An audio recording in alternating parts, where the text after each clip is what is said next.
Hello everyone, welcome to the Hard Reset channel, and today I'm going to show you how to change the creative look on the SONY ZV-1F camera.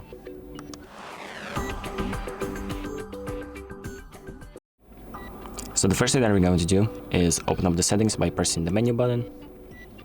Then we're going to go to the exposure/color section of this pink colored section, and then we're going to select the color/tone tab, and here we're going to select creative look.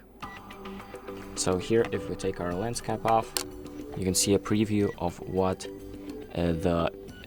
each setup looks like.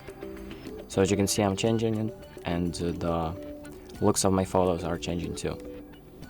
So just select the one that you want, and once you've done that, just press OK, and you can exit out the menu and your options will be saved.